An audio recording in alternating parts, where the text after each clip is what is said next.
Bismillah, assalamualaikum warahmatullahi wabarakatuh. Alhamdulillahi rabbil alamin, nahmaduhu wa nasta'inuhu wa nastaghfiruh wa na'udzu billahi min shururi anfusina wa min sayyiati a'malina. Ashhadu an la ilaha illallah wahdahu la syarika lah wa asyhadu anna Muhammadan 'abduhu wa rasuluh. Allahumma shalli ala Muhammadin wa ala alihi wa ashabihi wa man tabi'ahum bi ihsanin ila yaumiddin. Amma ba'du. Qala Allahu rabbul alamin fil Qur'anil Karim, ya ayyuhalladzina amanu taqullaha haqqa tuqatih wa la tamutunna illa wa antum muslimun. Tayyib ikhwan fillah rahimani wa rahimakumullah.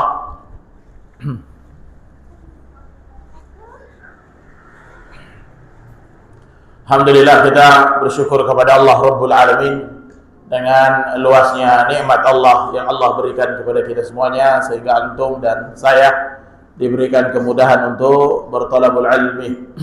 Dan pada malam hari ini kita masuk di poin yang kedua atau di bab yang kedua yang berisikan tentang wasiat Allah di dalam Al-Quran. Wasiat Allah di dalam Al-Quran. Ikhwani billah rahimani wa rahimakumullah, wasiat Allah di dalam Al-Quran itu sangat banyak. Jadi wasiat Allah di dalam Al-Quran itu banyak.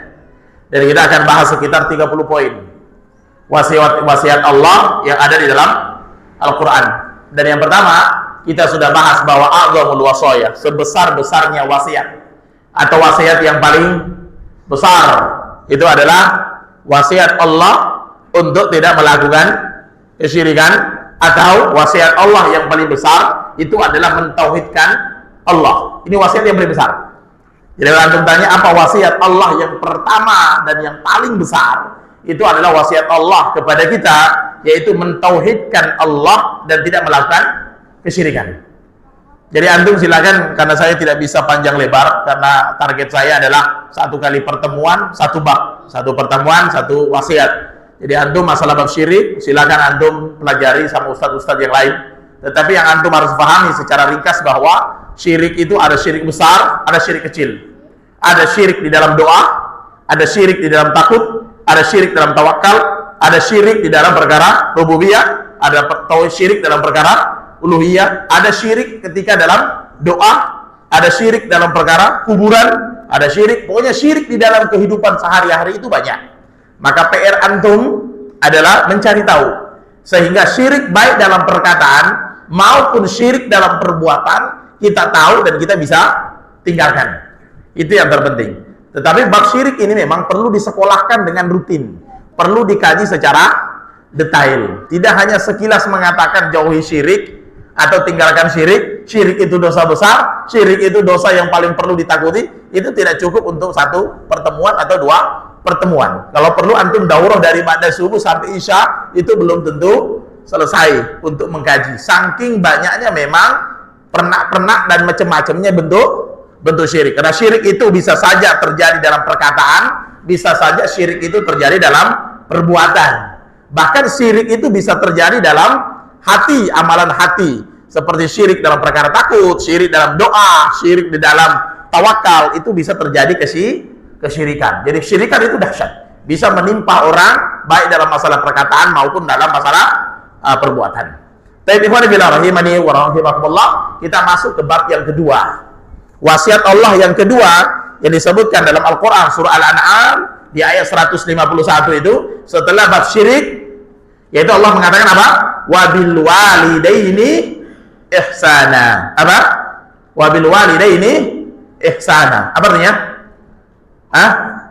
Dan kepada kedua orang tuamu maka berbuat ihsan, berbuat baik. Tapi ikhwan fillah rahimani wa rahimakumullah, ini akan kita bahas. Dan di dalam Al-Quran di dalam Al-Quran dalil tentang perintah tentang beribadah kepada Allah dan tentang beribadah kepada Allah dan berbuat baik kepada orang tua itu selalu bergandengan. Banyak ayat-ayat yang bergandengan, perintah kepada Allah juga perintah berbuat baik kepada orang tua. Para ulama mengatakan, ahli tafsir, ini menunjukkan bahwa ibadah kepada Allah itu perkara penting dan berbakti kepada orang tua juga adalah perkara penting. Dan ikhwan fillah rahimani wa rahimakumullah, nanti saya akan bahas tentang perkara ini karena ini adalah ibadah atau berbuat baik kepada orang tua ini adalah amalan yang seni. Makanya saya pernah sampaikan dalam satu kajian saya, salah satu amalan yang sangat besar pahalanya, tapi perlu seni di dalam melakukan, itu adalah berbakti kepada orang tua. Itu adalah perlu kesenian, perlu irama dalam berbuat baik kepada orang tua. Karena orang tua ini polanya macam-macam. Tidak sama cara saya berbakti kepada orang tua dengan cara teman-teman berbakti kepada orang tua. Bahkan nanti supaya mudah kita pahami, saya mencoba untuk melihat dari berbagai macam sisi. Tetapi saya coba menyampaikan satu dalil, baru coba kita tarik ke dalam lingkungan, ke dalam kehidupan kita sehari-hari, sehingga teman-teman lebih mudah menangkap apa yang dimaksud dengan berbakti kepada orang tua. Karena saya akan juga menyebutkan nanti secara separuh materi saya, nanti saya akan jelaskan bahwa berbakti kepada orang tua yang masih hidup dan berbakti kepada orang tua yang sudah meninggal. Karena umumnya kita yang hadir di sini adalah orang yang kemungkinan orang tuanya juga sudah tidak ada. Maka cara berbakti kepada orang tua sudah beda. Yang orang tuanya masih hidup dan orang tuanya yang sudah tua. Bahkan orang tua yang masih hidup itu dibagi menjadi dua. Orang tua yang masih muda sama orang tua yang sudah tua. Beda cara kita berbakti kepadanya, sama dengan orang tua yang masih hidup atau berbakti kepada orang tua yang sudah meninggal. Maka seringkali pembahasan tentang ini itu selalu seolah-olah orang tua masih hidup, sehingga pembahasannya kurang mengena. Maka saya coba nanti pembahasan saya adalah lain. Saya malah kemungkinan membahas dari sisi mana berbakti kepada orang tua yang sudah meninggal, sehingga antum bisa mengambil kesempatan. Karena seringkali pembahasan tentang berbakti kepada orang tua ini diambil pembahasannya adalah orang tua yang masih hidup. Lah saya dua-duanya sudah meninggal dunia, maka saya butuh pembahasan kepada berbakti kepada orang tua yang sudah meninggal dunia. Dan memang disebutkan dalam hadis Nabi. Hadis Nabi itu menjelaskan secara rinci sebenarnya berbakti kepada orang tua yang masih muda, berbakti kepada orang tua yang sudah tua, dan berbakti kepada orang tua yang sudah meninggal dunia. Cuma seringkali yang jadikan pembahasan itu apa? Berbakti kepada orang tua yang masih hidup. Sehingga bapak-bapak ini bingung nih. Lah saya gimana? Anak nggak punya, orang tua udah meninggal. Bagaimana saya mengamalkan hadis atau amalan ini? Ikhwani billah rahimani wa rahimallah. Ayat yang bergandengan. Saya sebutkan ayat-ayatnya, antum tulis, nanti sampai rumah biar antum baca. Jadi saya tugasnya hanya menyampaikan dalil-dalil, dan antum tugasnya adalah membuka dalil-dalil itu di dalam Al-Quran. Dalil yang pertama misalnya yang selalu bergandengan antara perintah Allah beribadah kepada Allah dan berbakti kepada orang tua, misalnya dalam Al-Quran surah Al-Isra di ayat 23. Surah Al-Isra di ayat 23. Di situ ada kalimat wa qala rabbuka an la ta'budu illa iyyahu wa bil walidaini ihsana. Ayat yang pertama yang mengatakan bahwa Allah telah menetapkan, Allah sudah menetapkan atau Allah sudah tetapkan, Allah telah perintahkan untuk beribadah kepada Allah dan tidak melakukan kesyirikan. Wa bil walidaini ihsana, dan berbuat baik kepada orang tua. Bahkan ulama mengatakan yang dimaksud dengan wa bil walidaini ihsana itu dua makna. Wabil walidaini ihsana, berbuat baik kepada orang tua, baik orang tua itu ada di depan kita atau orang tua itu tidak ada di depan kita. Artinya tidak ada itu artinya apa? Bisa saja dia di kampung kita di Tanjung Pinang tetap berbuat baik, atau ihsana itu artinya orang tua sudah meninggal kita masih hidup. Jadi wabil walidaini ihsana, berbuat baik kepada orang tua, kata ihsana itu berbuat baik kepada orang tua, baik orang tua itu ada di depan mata kita, indaka atau bersama dengan kamu, atau orang tua itu ada di kampung kita di Tanjung Pinang, atau ihsana itu berbuat baik orang tua sudah meninggal dunia kita masih hidup. Maka ini pembahasannya penting ini. Nanti saya akan kaji bagaimana cara berbuat baik kepada orang tua yang memang orang tua di kampung kita di sini. Bagaimana cara berbuat baik kepada orang tua yang orang tua sudah meninggal kita masih hidup. Karena berbakti kepada orang tua itu ternyata adalah proses berkebaikan yang tidak terputus disebabkan karena meninggal dunia. Ini harus kita pahami. Yang kedua, ayat yang kedua, wa'budullaha wa la tusyriku bihi syai'a. Allah mengatakan beribadahlah kepada Allah dan jangan melakukan kesyirikan. Wabil walidaini ihsana. Sama juga, dan berbuat baiklah kepada kedua orang tuamu. Ihsana lagi di sini. Dalam surah apa? An-Nisa ayat 36. Ayat-ayat ini ikhwan, antum kalau punya anak, suruh anak antum hafalkan. Suruh anak antum hafalkan. Mungkin dengan itu anakmu besok akan menjadi anak yang solehah, menjadi anak yang berbakti. Jadi dalil tentang syirik tulis tempel di rumah antum, antum hafalkan.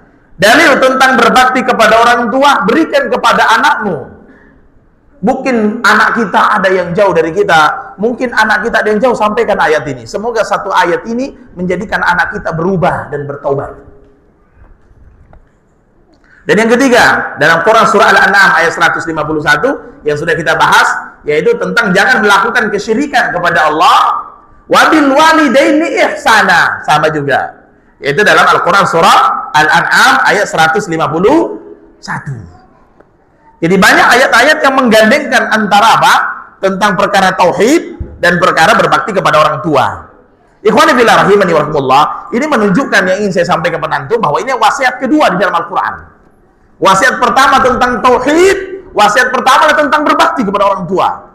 Tetapi ikhwani fillah rahimani wa rahimakumullah, yang sangat disayangkan kadang-kadang kita, afwan saja ya, yang kita sudah ngaji, kadang-kadang perkara berbakti kepada orang tua ini adalah perkara yang sebenarnya kita kurang perhatikan. Malah seringkali yang jadi problem itu adalah kita yang sudah ngaji, yang sudah ikut di majelis ilmu, yang tauhidnya bagus, yang sunnahnya mantap, tetapi dalam perkara berbakti kepada orang tua kadang-kadang kita meremehkan bab ini. Dan banyak orang yang meremehkan bab ini. Padahal kalau antum melihat hadis, dosa yang dipercepat di dunia, dosa yang dipercepat, karena dosa itu ada dua. Ada dosa yang pasti dikenakan di dunia dan juga di akhirat. Ada dosa memang tidak dikenakan di dunia, tapi dikenakan di akhirat. Dan salah satu ternyata dosa yang dikenakan di dunia, artinya efeknya dosa itu terjadi di dunia, itu adalah dosa durhaka kepada orang tua. Kata Nabi SAW, dosa yang dipercepat azabnya di dunia adalah dosa kezoliman, dan yang kedua dosa durhaka kepada orang tua. Jadi ikhwan fillah rahimani wa rahimakumullah, saya ingin menyampaikan bahwa begini ikhwan, saya sebenarnya lagi mencari muqaddimah yang cocok untuk antum, karena secara dalil sebenarnya kita ini paham. Secara dalil bab ini sebenarnya kita semua paham. Bahkan kita ini adalah orang yang sangat paham tentang berbakti kepada orang tua. Tetapi ingin saya sampaikan secara muqaddimah 3 poin. 3 poin saja dulu. Mudah-mudahan 3 poin muqaddimah ini antum nangkap dengan mudah. Yang pertama, tidak ada agama yang secara detail memaparkan, menjelaskan secara detail tentang berbakti kepada anak, kepada orang tua, kecuali agama Islam. Yang dia jelaskan secara detail, berbakti kepada ibumu 3 kali, ibumu, kemudian bapakmu, kemudian ditelusuri kenapa ibumu, dia yang melahirkan, dia yang mengandung, dia yang menyusui. Yang itu tidak didapatkan bapakmu, semua kita paham. Tetapi antum harus pahami dulu bahwa tidak ada agama yang secara detail menjelaskan dan memaparkan pembahasan bab tentang berbaktinya seorang anak kepada orang tua, baik orang tua masih hidup maupun orang tua sudah meninggal, kecuali agama Islam. Silahkan antum datangkan yang lain. Agama Islam itu secara detail, dari awal Islam anak dilahirkan sudah diajari aturannya, sampai orang tua sudah tua, sampai orang tua sudah meninggal dunia, diajarkan bagaimana seorang anak itu berbakti kepada orang tua. Kata ulama, salah seorang ulama jelaskan, kenapa begitu detail? Perhatikan ini. Sesuatu, perhatikan dalam buku fikih, sesuatu yang dijelaskan secara detail menunjukkan sebenarnya itu adalah amalan yang besar pahalanya. Jadi kalau antum melihat dalil-dalil disebutkan di Al-Quran sekian kali, disebutkan dalam hadis sekian kali, dijelaskan ulama secara detail, itu menunjukkan sebenarnya adalah ladang pahala yang sangat besar. Dan ulama-ulama semua memaparkan bahwa tidak ada amalan sebenarnya yang paling besar harus didapatkan seseorang kecuali pintunya adalah pintu berbakti kepada orang tua. Maka ikhwan fillah rahimakumullah, ini poin pertama dulu. Jadi biar antum paham, materi kita ringkas supaya antum paham bahwa agama kita ini sebenarnya agama yang sempurna. Dan yang di sini siapa yang diuntungkan? Siapa yang diuntungkan dalam bab ini? Hah? Yang diuntungkan ini siapa bernama? Yang diuntungkan itu adalah kaum perempuan. Yang diuntungkan itu kaum ibu-ibu. Maka apa kata seorang ulama? pembahasan tentang anak berbakti kepada orang tua, maka itu satu keuntungan bagi seorang wanita. Karena wanita di zaman dahulu tidak ada perintah anak berbakti kepada mereka. Wanita-wanita di zaman dahulu adalah makhluk yang lemah, makhluk yang hina, makhluk yang tidak dicintai, makhluk yang ditelantarkan, makhluk yang diremehkan, dan begitu agama lain juga begitu. Tetapi di dalam agama Islam disebut namanya 3 kali, baru seorang bapak 1 kali. Yang diuntungkan dalam perkara berbakti itu sebenarnya seorang ibu. Sekarang karena kita merasa bangga, agama orang kafir kemudian mengatakan hari ibu, seolah-olah 1 tahun sekali itu mencukupkan berbakti kepada orang tua. Kenapa mereka melahirkan hari ibu? Karena mereka sudah sibuk dan bingung cara mencari cara supaya anak ini ingat kepada ibunya. Maka dilakukanlah hari ibu, semoga dengan setahun sekali itu mereka ingat kepada ibunya. Gak cukup, akhi. Dan kalau antum mengamini itu, berarti antum menghilangkan hadis-hadis Nabi yang memerintahkan untuk berbuat baik kepada orang tua antum setiap saat. Itu poin pertama dulu. Maka yang diuntungkan sebenarnya ibu-ibu. Ibu-ibu seharusnya bersyukur. Makanya ada seorang ulama mengatakan, wanita-wanita itu seharusnya makhluk yang paling bersyukur dengan syariat Islam. Karena dengan adanya syariat Islam menyuruh mereka menutup aurat, adanya syariat Islam menyuruh mereka mendidik anaknya, adanya syariat Islam, anak hormat kepada ibunya, itu sebenarnya keuntungan besar bagi seorang wanita. Tapi muncul liberal sekarang. Jangan pakai jilbab, itu adalah apa? Pemaksaan kaum wanita. Perempuan jangan pakai jilbab, itu mengekang kehidupan wanita. Antum bilang agama yang paling mengangkat derajatnya wanita adalah agama Islam.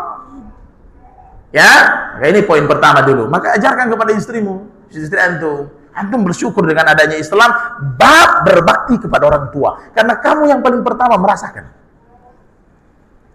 Ya, kamu paling pertama. Kalau laki-laki, cerai laki-laki bisa cari kerja. Perempuan makhluk yang lemah. Maka muncullah syariat untuk bagaimana seorang anak, ibumu, sayangi ibumu, sayangi ibumu, sayangi ibumu. Ibumu ini makhluk lemah. Ibu kalau sudah umur 60 tahun, 70 tahun, bedah lemah badannya, lemah fisiknya. Makanya hadis Nabi mengatakan apa? Rogi ma'anfu. Celaka orang yang orang tuanya sudah tua, tapi tidak menyebabkan itu masuk surga. Itu yang beruntung siapa? Ibu yang sudah tua. Maka ini poin yang pertama. Poin yang kedua sebagai muqaddimah dulu. Karena antum ngejar, karena saya ngomongnya agak cepet. Antum gini, tapi antum jangan gini, tapi mikirin bakso, mie ayam, nanti pulang dari sini mie goreng. Ya, antum fokus. Karena kadang-kadang antum saya curiga juga kalau antum fokus itu. Curiga denger apa curiga mikir yang lain gitu.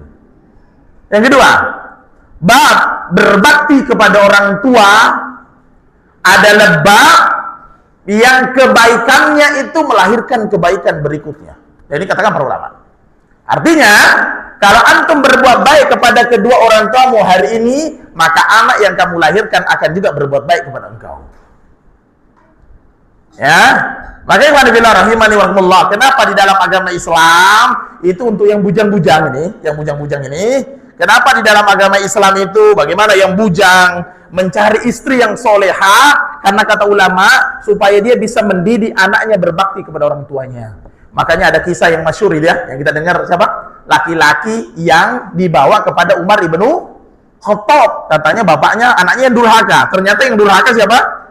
Anaknya. Kenapa? Karena kata anak ini, bagaimana saya tidak bandel? Bapakku nyariin saya ibu yang tidak baik. Makanya antum kalau mau punya anak yang berbakti, awali rumah tangga antum dengan mendidik istri antum. Maka karena seringkali kita ini berusaha menerapkan satu syariat, anak berbakti pada orang tua, anak berbakti pada orang tua, anak berbakti pada orang tua. Tetapi apakah antum sudah memperbaiki istri antum berbakti kepada suami? Istri berbakti kepada suami, istri berbakti kepada suami. Perbaiki dulu itu, baru kemudian lahir seorang anak yang berbakti kepada seorang ayah. Antum mau anak-anak antum berbakti sama antum? Jadikan istri antum makhluk yang paling berbakti kepada suami, maka anak akan berbakti kepada seorang ayah. Antum mau anakmu berbakti kepada ibumu, jadilah seorang suami berbakti kepada istri. Suami baik kepada istri, suami lembut kepada istri, suami penyayang kepada istri, suami perhatian kepada istri. Maka antum akan lihat anak yang tumbuh mencintai ibunya. Tetapi kalau seorang anak melihat bapaknya nampar ibunya, maka anak akan belajar menampar ibunya. Makanya sebenarnya bab tentang berbakti kepada orang tua itu harus adalah amalan yang turun-temurun. Hari ini antum pertontonkan ayah baik kepada istri, ayah baik kepada istri, baik kepada istri, istri baik kepada suami, istri baik kepada suami, istri baik kepada suami, maka anak antum nggak perlu repot-repot. Dia akan melihat tontonan itu, mereka akan menjadi orang yang beradab kepada kedua orang tuanya.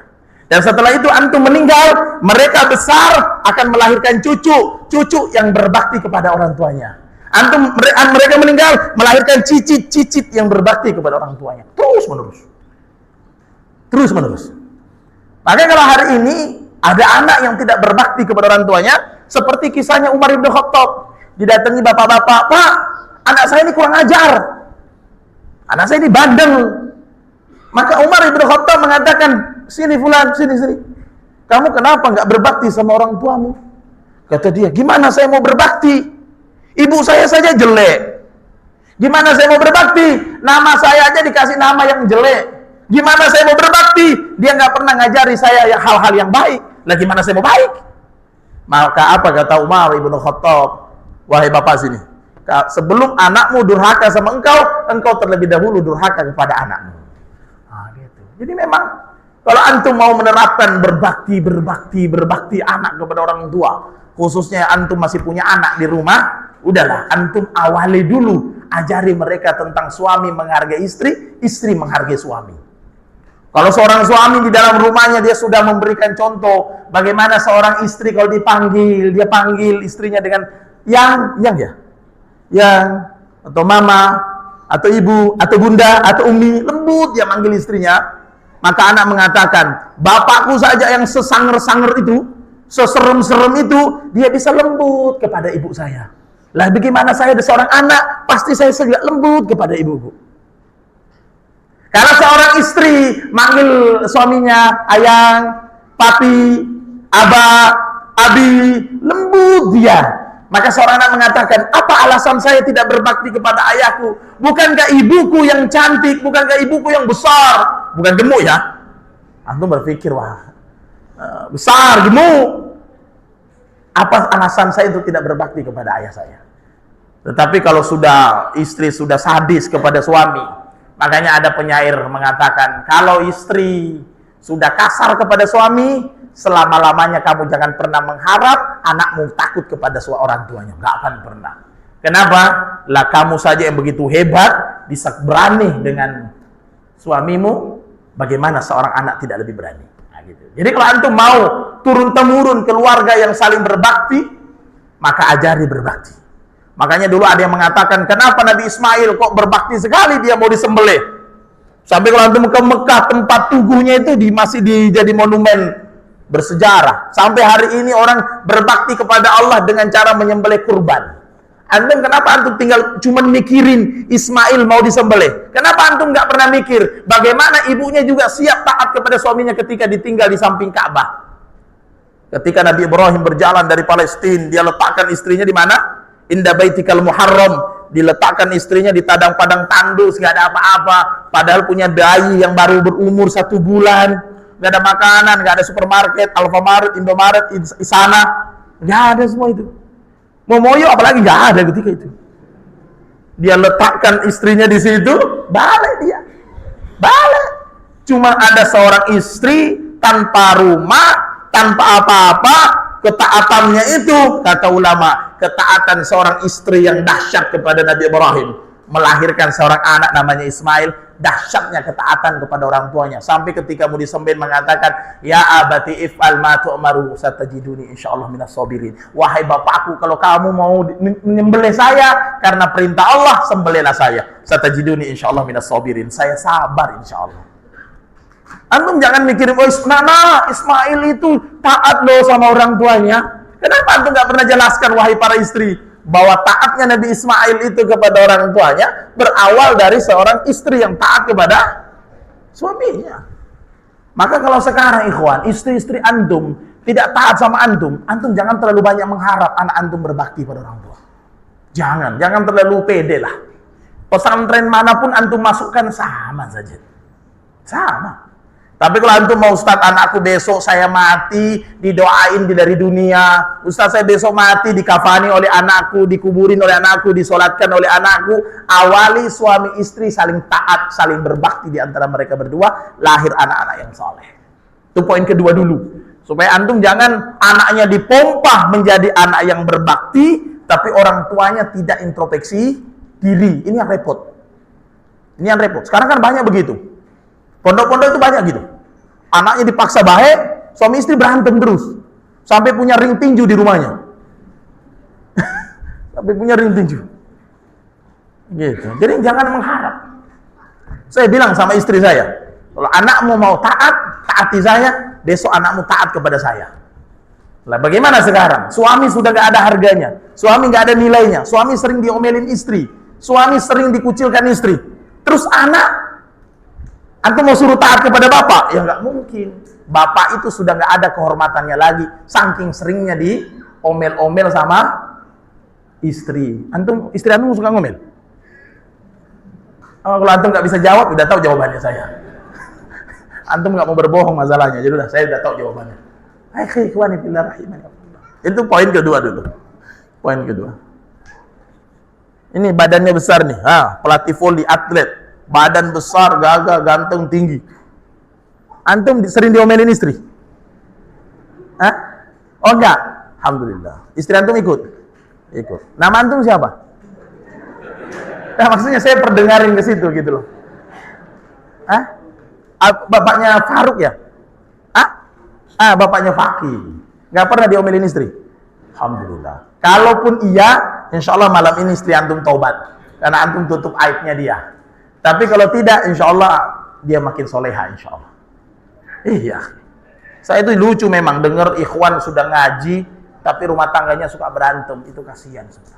Jangan ya, jangan. Supaya anak antum menjadi anak yang soleh dan soleha. Poin yang ketiga, ini masih muqaddimah dulu, supaya pembahasannya nanti dapat. Yang ketiga adalah amalan berbakti kepada orang tua. Amalan berbakti kepada orang tua adalah amalan yang panjang. Amalan berbakti kepada orang tua adalah amalan yang panjang. Kenapa disebut amalan yang panjang? Karena berbakti kepada orang tua sebenarnya berlaku sampai orang tua meninggal dunia. Bahkan berlaku sampai antum meninggal. Makanya saya sebenarnya pengen bahas malam hari ini itu yang lebih panjang. Bahwa berbakti kepada orang tua itu tidak hanya sampai orang tua meninggal dunia. Bahkan kadang-kadang saya lihat ada orang ketika orang tuanya meninggal dunia, sedihnya sesedih-sedihnya, nangis senangis-nangisnya, tetapi setelah seminggu sudah tidak ada efek. Kayaknya doa sudah mulai lupa. Jadi sebenarnya ada kesalahan juga memang. Kita ngantar jenazah orang tua kita, Masya Allah, dari jauh, dari ujung timur, naik pesawat ke ujung barat, demi untuk bertemu orang tuanya. Ternyata orang tuanya sudah dikuburin, nangis, berdoa, bahkan ada istilah sampai baca apa itu di rumah setelah meninggal. Sampai bikin aneh-aneh seperti itu. Tapi apa yang terjadi? Seminggu, 2 minggu, 3 minggu, mereka sudah lupa kepada orang tua yang sudah di kuburan. Padahal ikhwan, amalan berbakti kepada orang tua itu sampai seorang anak ini meninggal dunia. Bahkan kata ulama, berlaku sampai secucunya. Jadi saya ulangi ya. Ini seorang bapak. Ini bapak punya anak. Maka sampai bapak ini meninggal, maka dia masih bisa berbuat baik kepada bapaknya. Sampai dia punya anak, ini meninggal dunia, maka ini masih bisa berbuat baik kepada siapa? Kepada siapa? Kepada bapak dan kepada kakeknya. Bayangkan. Saking panjangnya amalan berbakti kepada orang tua. Kalau kita kan enggak. Orang tua sudah meninggal sebulan yang lalu, kita udah lupa. Tinggal Idul Fitri habis lebaran baru pergi ziarah. Itu pun salah, gitu kan. Setahun sekali salah lagi, gitu kan. Jadi setahun sekali salah lagi, jadi agak repot. Maka taib, kita mulai pembahasannya. Ikhwani fillah rahimani wa rahimakumullah, berbakti kepada orang tua cukup saya ambilkan satu ayat yang panjang tentang berbakti kepada orang tua, surah Al-Isra di ayat 23. Surah Al-Isra di ayat 23. Wa qada rabbuka alla ta'budu illa iyyahu. Allah perintahkan, Allah memerintahkan bahwa kita beribadah hanya kepada Allah. Wa bil walidaini ihsana, dan kita berbuat baik kepada kedua orang tua. Berbuat baik kepada orang tua itu ada 3 tadi. Berbuat baik ketika dia ada di depan kita, berbuat baik ketika orang tua kita di kampung kita di sini, berbuat baik ketika orang tua sudah meninggal dunia dan kita masih hidup. Itu poinnya. Imma yablughanna 'indakal kibara ahaduhuma. Perhatikan terjemahannya. Berbuat baiklah kamu kepada kedua orang tuamu jika salah seorang di antara keduanya sampai berumur lanjut, andaka, di dalam kehidupan. Teman-teman yang dimuliakan Allah, berbakti kepada orang tua itu ada 3. Saya sebutkan tadi. Orang tua yang masih muda, kalau yang hidup berarti 2. Orang tua yang masih muda sama orang tua yang sudah tua. Mana yang besar pahalanya? Kata ulama, di sini disebutkan dalam Al-Quran surah Al-Isra ada kata yablughanna 'indakal kibara ahaduhuma. Ada kata kibar, sudah tua. Dan di dalam hadis Nabi ada juga istilah sudah tua. Maka kedurhakaan itu lebih rentan, anak durhaka itu kepada orang tua yang sudah tua, dan pahala sebenarnya lebih besar pahalanya mengurusi orang tua yang sudah tua. Di mana letak perbedaannya ada 3. 1, orang tua yang masih muda itu kedurhakaannya masih kecil. Kenapa? Karena ketergantungan kepada anaknya juga masih sedikit, karena dia masih bisa kerja, dia masih ada gajinya, masih pensiun tapi masih punya duit, masih fisiknya masih kuat. Maka ketergantungan kepada anaknya kurang dan dia masih bisa mandiri. Maka anak juga kemungkinan durhaka kepada orang tua yang masih muda itu juga masih kecil. Yang kedua, apa dimaksud kata kibar, kata ulama, orang tua yang sudah tua, dia sudah tidak punya pegangan, badannya sudah lemah, mungkin uang tabungannya juga sudah habis, mau kemana-mana juga membutuhkan anaknya. Mungkin mau ke WC harus didorong oleh anaknya, dia mau jalan-jalan ke Ramayana mungkin harus diantar sama anaknya. Dulu ketika dia masih kuat, dia nggak butuh anaknya, dia bisa pergi sendiri naik motor, walaupun anaknya udah gede-gede. Misalnya ada orang tua umurnya 50 tahun, anaknya sudah gede-gede, anak SMA. Dia tidak perlu menelpon anaknya untuk mengantarnya ke Ramayana atau ke Pasar Bintang Center. Dia bisa naik motor sendiri, naik mobil sendiri. Maka kedurhakaan anak itu masih kecil. Misalnya orang tua mengatakan, "Nak, antar saya ke Bintang Center." Anaknya memang mengatakan, "Aduh, nggak bisa, Pak." Akhirnya bapaknya pergi sendiri dengan naik motor, dia masih kuat. Maka kedurhakaannya masih kecil. Kesedihan orang tua juga masih kecil. Tetapi kalau kata kibar, kata ulama, dosanya lebih besar karena dia sudah tidak bisa pergi sendiri, kecuali itu dituntun oleh anaknya. Makanya saya bilang orang tua itu dibagi menjadi 2. Apa ulama katakan di mana alat ukurnya antara tua dan muda? Kata ulama, orang yang dimaksud dengan orang tua adalah orang yang secara umur sudah mulai lemah fisiknya. Itu sudah tua. Mungkin matanya sudah mulai rabun. Dan ulama mengatakan mengurusi orang yang sudah tua, orang tua yang sudah tua itu jauh lebih besar pahalanya dibandingkan orang tua yang masih muda. Makanya ada seorang ulama menceritakan, dia bagi, kata kawannya, kata saudaranya, "Kamu pilih mana? Orang tua kita tua atau orang tua kita muda?" Dia mengatakan, "Urus orang tua sekali muda, tapi tuanya nanti bawa ke saya." Jadi kadang-kadang kita malah terbalik. Orang tua yang masih muda kita yang urus, orang tua sudah tua bawa ke panti jompo. Bahkan banyak orang tua tidak mau diurus ketika sudah tua. Padahal sumber pahala yang paling besar itu adalah mengurusi orang tua yang sudah tua. Disebutkan dalam Al-Quran, ada kata kibar, ada kata tua. Dalam hadis, raghima anfu, summa raghima anfu, summa raghima anfu, man adraka abawaihi indal kibar. Celaka betul orang itu, celaka betul. Sampai Nabi mengatakan amin. Celaka orang itu, kata Jibril. Rasul mengatakan apa? Amin. Kata Jibril, celaka orang itu. Kata celaka itu ikhwan, artinya orangnya nggak pernah bahagia. Tidak ada ketenangan. Walaupun duitmu banyak, kamu nggak akan pernah tenang. Siapa mereka?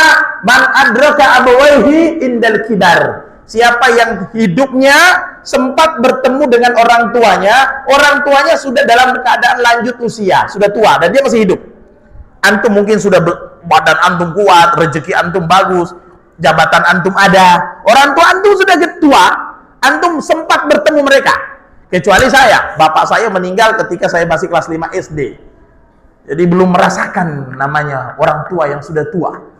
Kalau antum mungkin merasakan orang tua sudah tua, antum merasakan pernah cebokin orang tua, merasakan pernah dorong orang tua ke rumah sakit, merasakan orang tua saya balik kemarin, saya merasakan orang tua ibu saya udah tua, saya dorong ke rumah sakit, ya. Dan saya rasakan bagaimana saya umroh sama orang tua, saya dorong tidak pakai mutawif, nikmat sekali, ya. Karena orang tua yang sudah tua itu, makanya antum ikhwan, ya mungkin ada orang tuanya sudah meninggal atau belum, yang antum hari ini ngurus orang tua antum yang cebokin, antum yang suap, dia udah gak bisa gerak, antum kerjanya menghibur. Hatta boleh seorang meninggalkan majelis ilmu kalau orang tuanya butuh ditemani. Kalau antum sudah paham ilmu, kalau masih bodoh jangan. Antum izin. Antum tahu Uwais Al-Qarni? Tahu Uwais Al-Qarni? Tahu di mana? Orang Batu 9, bukan? Uwais Al-Qarni itu hidup di zaman siapa? Hidup di zaman siapa? Hidup di zaman siapa? Nabi. Keren. Saya dapat aja parfum Mekah. Supaya antum naik Mekah lagi. Nah, tadi Uwais hidup di zaman siapa? Zaman Nabi. Antum tahu Uwais Al-Qarni hidup di zaman siapa? Zaman Nabi. Dia lebih memilih tinggal di sama ibunya daripada tinggal sama Nabi. Sampai dia mengatakan bahwa dia lebih memilih hidup di zaman Nabi, tapi dia tinggalkan bermajelis dengan Rasulullah karena dia pengen harum di sorga. Dia balik ke rumah ibunya di Yaman, dia lebih baik menggendong ibunya setiap hari daripada bertemu dengan Nabi Sallallahu Alaihi Wasallam karena cintanya dengan ibunya. Sampai ada ulama mengatakan, andaikan antum mau pergi bermajelis ilmu, antum sudah paham dengan ilmu, dan antum yang akan datangi majelis ilmu tentang fardu kifayah, tapi ibumu butuh ditemani, temani ibumu. Temani ibumu. Temani ibumu. Apalagi orang tua yang sudah tua. Makanya ikhwani fillah rahimani wakumullah, antum yang hari ini menemukan ibu antum tua, sempat antum cebokin, jangan antum ribut. Wah, saya udah ngurusi ibu 2 bulan, saudara saya nggak ngurusi lah Ustaz. Banyak orang WA saya gitu, lucu saya jawabnya. Ustaz, saya itu nggak enak sama saudara saya. Saya itu tiap hari ngurusi ibu saya. Saudara saya tidak membantu saya. Alhamdulillah. Saya akhi punya ibu yang sudah tua. Qadarullah, dia tinggal di Sulawesi ketika itu. Saya itu nego semua saudara saya nego. Saya kasih kamu duit, tapi ibu ikut saya. Dia bilang, ya terserah ibu. Kalau ibu mau ikut siapa. Tapi orang tua memang jeleknya satu ya. Jelek apa bagus sih? Orang tua itu tidak mau ninggalin rumahnya. Itu yang agak susah memang. Sejelek apapun rumah itu dia nggak mau ninggalin. Sebagus apapun rumah kita siapkan, minta balik ke rumahnya. Saya belikan tiket pesawat. Saya ikhwani billah rahimakumullah, ketika ibu saya mau meninggal dunia, dia datang ke Tanjung Pinang. Kemudian dia mau balik ke kampungnya di Sulawesi. Akhirnya saya terbang, gimana caranya terbang? Saya terbang ke Jakarta. Kemudian saya beli tiket terbang ke Palu. Tapi saya tidak bisa ikut karena saya ada rapat di Jatinegara. Maka saya temani ibu saya ke Palu, setelah letakkan ibuku, saya balik terbang lagi. Maka ikhwani fillah rahimani wa rahimakumullah, ibu antum di atas segalanya, bapak antum di atas segalanya. Makanya kalau antum di sini dalam Al-Quran sudah antum temukan tua, kok itu tidak menyebabkan antum masuk surga? Apa kata Nabi SAW? Man adraka abawaihi indal kibar ahaduhuma aw kilaihuma falam yadkhulul jannah. Orang yang paling rugi serugi-ruginya adalah ketika dia menemukan orang tuanya sudah tua, tapi qadarullah memang kesibukan duniawinya itu menyebabkan dia tidak mendapatkan surga. Padahal orang tuanya sudah tua. Kata ulama, ketika menafsirkan hadis ini, ternyata siapa yang mengurusi orang tua ketika orang tuanya sudah tua, itu sebenarnya pintu paling mudah untuk mendapatkan surga. Sebenarnya. Tetapi kita kadang-kadang malah ribut ketika orang tua sudah tua. Sekarang saya tanya, siapa yang punya orang tua di rumah? Orang tua di rumah. Tapi parfum saya udah habis. Udah tua. Oh, tapi abang masih kecil. Ya, kalau antum sudah tua, maka ambil kesempatan itu. Sekarang poin terakhir. Saya tidak banyak membahas hadis tentang berbakti, karena kebenarannya sebenarnya kita bakti ini sudah paham semua. Saya ingin hanya menyadarkan beberapa poin saja. Jadi, ikhwan fillah rahimakumullah, orang tua yang masih muda berbakti. Tapi orang tua yang sudah tua, maksimalkan berbakti. Sering saya bilang sama saudara saya ketika orang tua saya masih hidup, alhamdulillah, teman saudara-saudara saya bisa berbakti kepada orang tua saya, kemudian meninggal dunia. Saya katakan apa? Hidup orang tuamu mungkin cuma tinggal 10 hari, 1 bulan, 1 tahun. Setelah itu dia akan meninggal dunia. Tidak akan lama orang tua kita. Maka antum sayangi mereka. Nah, kalau orang tua sudah tua, sekarang masuk bab yang terakhir, yaitu orang tua yang sudah meninggal. Bagaimana caranya berbakti? Saya bacakan hadisnya. Saya bacakan hadisnya dulu baru kita azan ya. Bainama nahnu inda Rasulillah sallallahu alaihi wasallam idza ja'ahu rajul min Bani Salimah.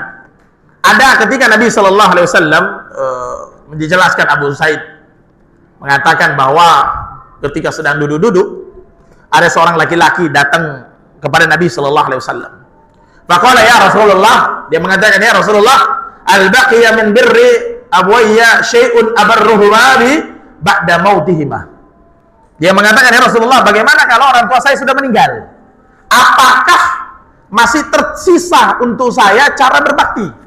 Orang tuaku sudah meninggal, apakah saya masih punya kesempatan untuk berbuat baik kepada orang tua? Maka Nabi SAW mengatakan, na'am. Apa artinya na'am? Apa? Apa artinya na'am? Apa? Maju, nggak ada hadiah pula. Apa artinya na'am? Iya. Wah, mantap, dapat minum. Saya yang kehausan. Minum. Kata Rasul sallallahu alaihi wasallam, "Na'am, iya." Masih bisakah saya berbuat baik kepada orang tuaku yang sudah meninggal? Na'am, iya. Apa itu ya Rasulullah? As-salatu alaihima. 1. As-salatu alaihima itu artinya mensolatkan jenazahnya atau diterjemahkan mendoakannya. 2. Wal istighfaru lahuma. Istighfar. Istighfar itu antum mendoakan diampuni dosanya. Makanya ada seorang laki-laki di sorga, hadisnya hadis sahih, ada seorang laki-laki di sorga, itu derajatnya naik. Ketika derajatnya naik ditanya, kok kamu bisa naik sorga ya? Kok sorgamu lebih naik? Sampai orang yang naik sorga itu pun mikir dan bertanya kepada malaikat, kok sorga saya bisa naik ya? Artinya dia tahu bahwa kualitas ibadahnya waktu di dunia itu kualitas yang biasa-biasa saja. Maka malaikat mengatakan ini adalah istighfarnya anakmu kepadamu. Makanya antum ikhwan, dikatakan oleh seorang ulama, tanda berbakti seorang anak kepada orang tua yang sudah meninggal itu adalah dia mendoakan ibunya dan bapaknya setiap hari, setiap selesai sholat. Bayangkan, setiap hari dia doakan ibunya, dia doakan ibunya, dia doakan ibunya. Dia doakan ampunan kepada ibunya. Ya Allah, ampuni dosa orang tuaku. Ya Allah, ampuni dosa orang tuaku. Ya Allah, sayangi dia sebagaimana dia menyayangi waktu kecil gitu kan. Di dalam Al-Quran kan begitu. Ya Allah, sayangilah kedua orang tuaku sebagaimana mereka menyayangi aku waktu kecil. Yang ketiga apa? Wa infadu ahdihima. Apa itu? Penuhi janji-janjinya. Jadi orang tua antum yang punya janji-janji di dunia dan ternyata janjinya belum diselesaikan, keburu meninggal dunia, antum selesaikan semua janji-janjinya. Jadi antum punya janji. Yang bahaya ini kalau orang janji politik. Nah, ini agak berat ini. Jadi cara berbakti kepada orang tua yang ketiga adalah wa infadu ahdihima. Tunaikan semua janji-janji orang tua. Bahkan dulu ada seorang ulama menemui tokoh, dia mengatakan, saya ke sini untuk mencari tahu apakah orang tuaku sebelum meninggal dunia dia punya janji di tempat ini. Kalau ada, maka saya akan membayarkan semua janji-janji orang tuaku. Bayangkan. Nah, kalau antum mau berbakti silahkan cari janji-janji orang tuamu yang belum antum penuhi. Yang ketiga adalah wasilatul rahim allati la tusalu illa bihima. Yang kedua adalah menjalin, antum sambungkan hubungan keluarga yang ketika meninggal dunia orang tua antum belum sempat terjalin dengan baik. Nah, ini PR antum nih, yang anak-anak antum nih, yang berapa seperti ini? Mendoakan, mintakan ampun, memenuhi janjinya. Yang keempat apa? Menyambung tali silaturahmi yang belum terselesaikan keburu meninggal dunia. 4. Jadi antum sekarang jadi tahu tuh, orang tua antum ketika meninggal dunia sama siapa yang belum baik hubungannya, kepada om, Pak D, Bu D, atau mungkin ada tetangga yang kurang baik hubungannya. Antum cari tahu dan antum datang, Pak, saya minta maaf ya kalau ada hubungan bapakku kurang baik. Antum yang sambungkan. Maka kata ulama, siapa yang menyambungkan hubungan baik orang tuanya, maka orang tuanya tidak beban di akhirat. Nah, sekarang antum keliling nih, besok mulai keliling ya. Orang tua aku siapa yang ada masalah nih, orang tua saya sebelum meninggal dunia, siapa orang tua yang punya masalah, antum yang selesaikan. Yang berikutnya apa?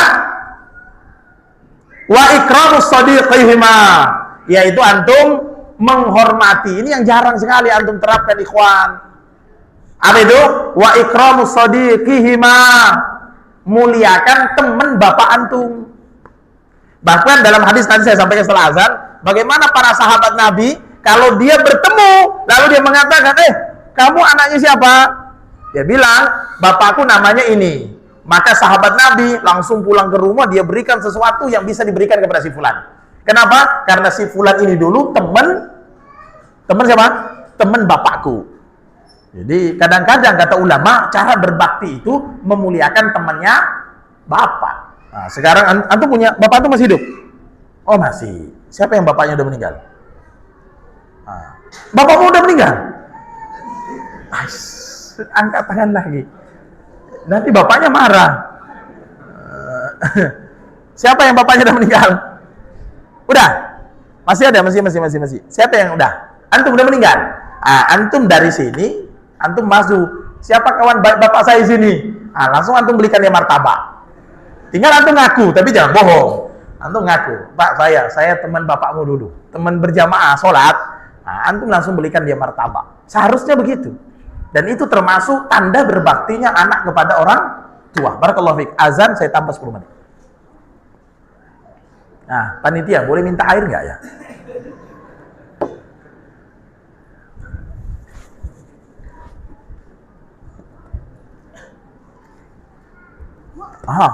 Sama kita.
Baik.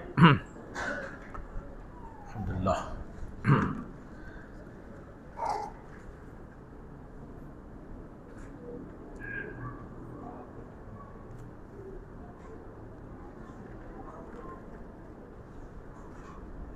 Sebelum saya lanjut, bagaimana sikap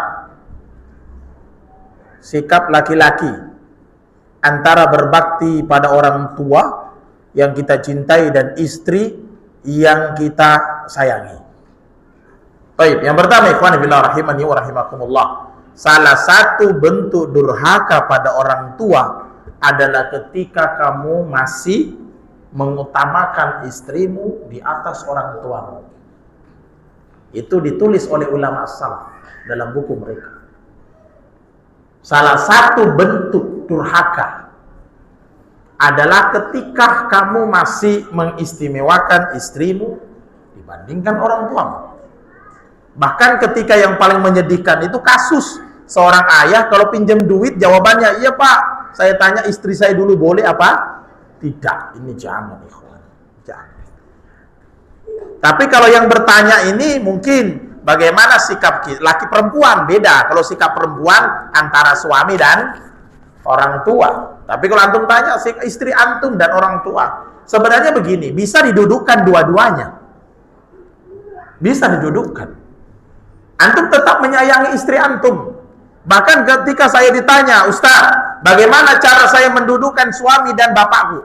Saya lebih mentaati suami atau orang tuaku?"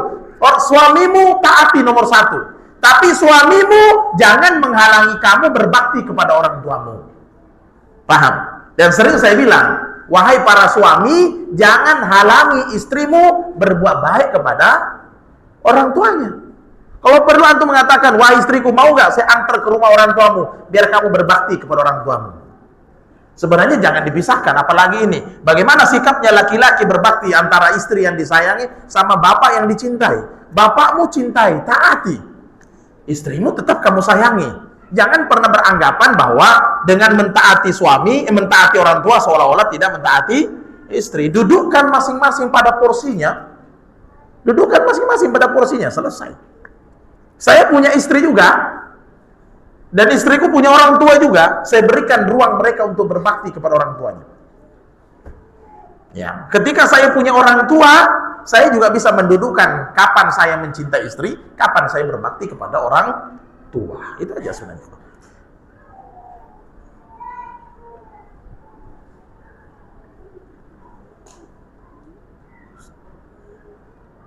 Nah, ini lain lagi. Bagaimana sikap laki-laki antara bakti tanggung jawab pada, ini maksudnya apa? Pada dua wanita ya? Wah, ngeri kita ini. Saya nggak tahu ini. Iya.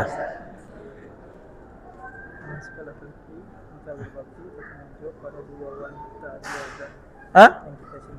Dua wanita yang kita cintai. Siapa dua wanita ini? Saya agak bingung. Nggak jelas ini.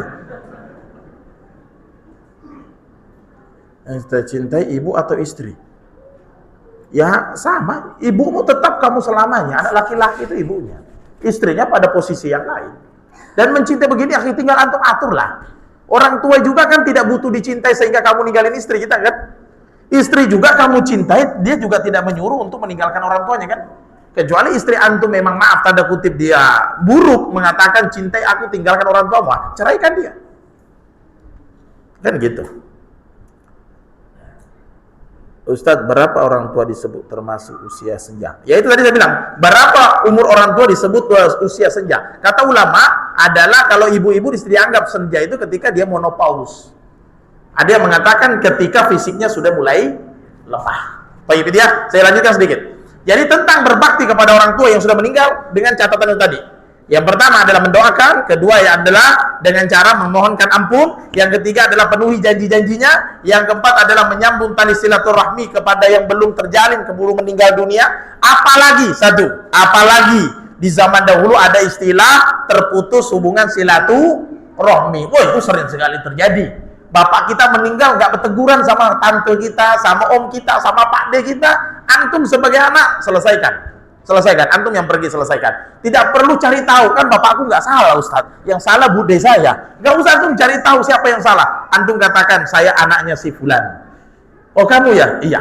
Dia terima antum, alhamdulillah. Tidak diterima, yang penting antum menyambut tali silaturahim. Yang berikutnya adalah ikramu sadiqihima, memuliakan teman orang tua. Saya pernah kembali ke kampung, semua teman-teman orang tua saya temui, saya ajak berdiskusi, dan itu salah satu bagian dari berbakti kepada orang tua. Yang berikutnya, apa yang dimaksud berbakti kepada orang tua? Inna min abarril birri silatir rajul ahlal wuddi abihi ba'da ayyuwalliya. Kata ulama, ini adalah kasus ketika Abdullah ibn Umar. Abdullah ibn Umar ini bapaknya namanya siapa? Umar ibn Khattab. Anaknya namanya Abdullah ibn Umar. Abdullah ibn Umar ketika dia ke Mekah ketemu sama orang Badui. Orang Badui ini bilang begini, bayangkan jauhnya. Orang Badui ini bilang begini, kamu siapa namamu? Saya namanya Abdullah ibn Umar. Bapakmu namanya siapa? Bapakku namanya Umar ibn Khattab. Oh, kamu anaknya Umar ibn Khattab? Iya. Bapakku kawan bapakmu. Berarti agak jauh nggak itu? Kata orang Badui ini, bapakku adalah kawan bapakmu. Jadi sebenarnya mereka ini sama-sama anak, yang mereka sama-sama nggak tahu betul atau tidak. Tapi intinya yang satu mengatakan bapakku adalah kawan dari bapakmu. Apa yang dilakukan oleh Abdullah ibn Umar, dan ini menceritakan adalah dari Ibnu Dinar.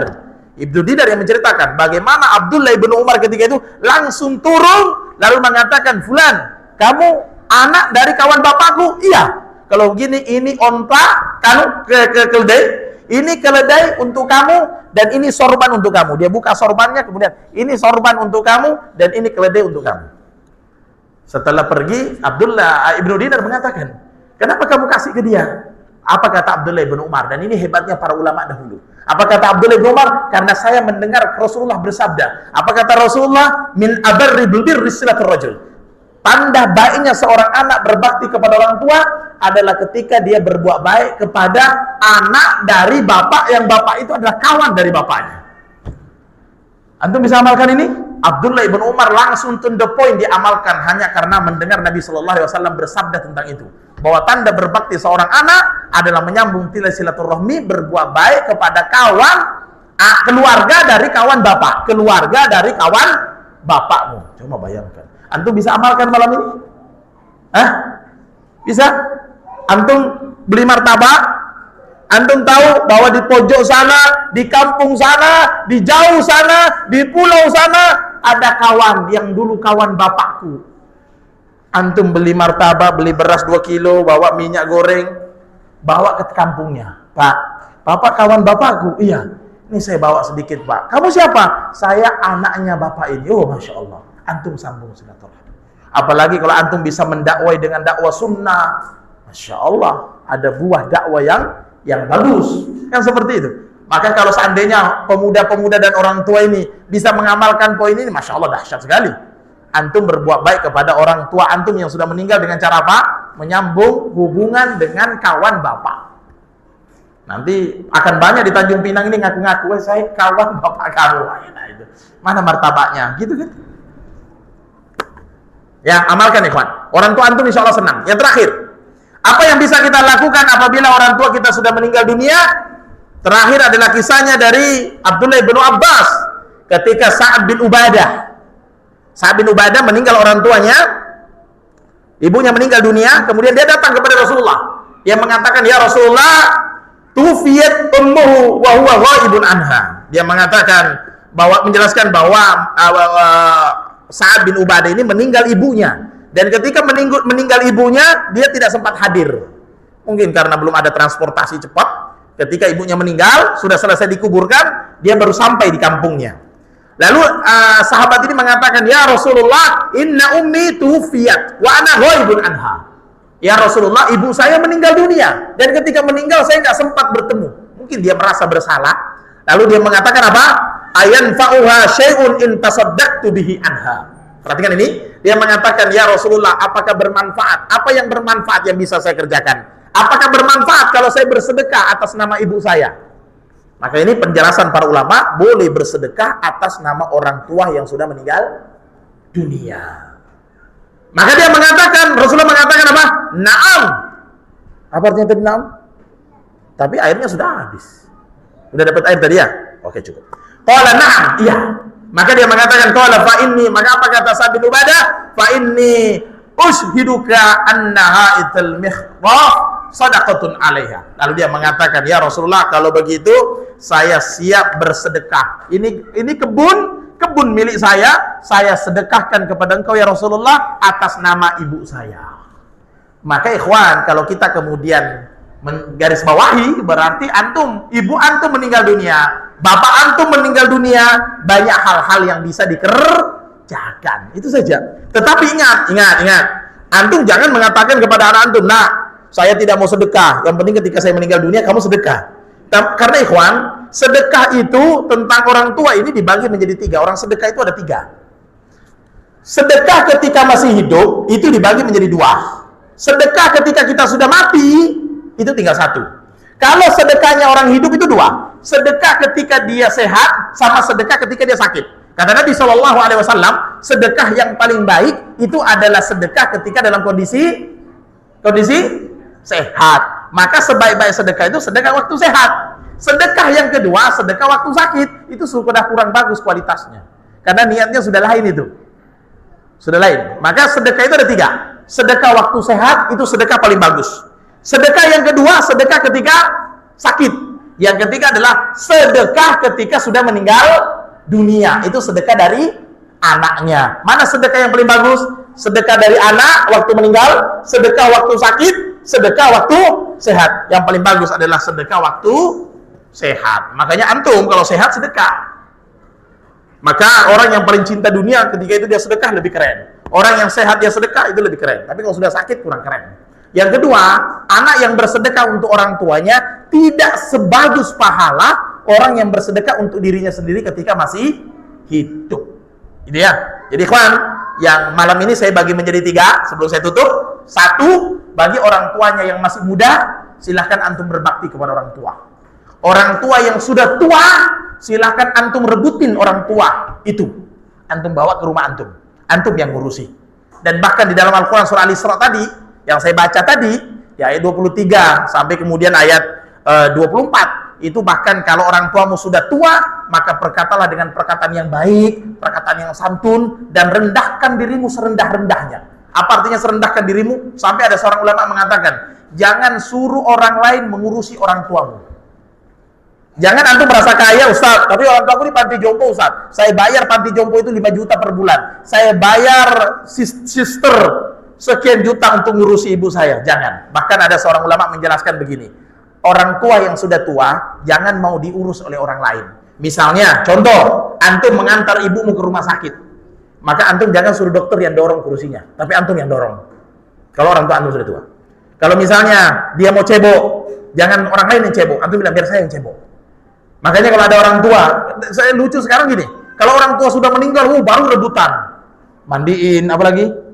Kuburin, mandiin, ya itu sudah kurang pahalanya. Karena orang tua sudah nggak sadar. Karena yang sebenarnya yang kita inginkan adalah perasaan orang tua.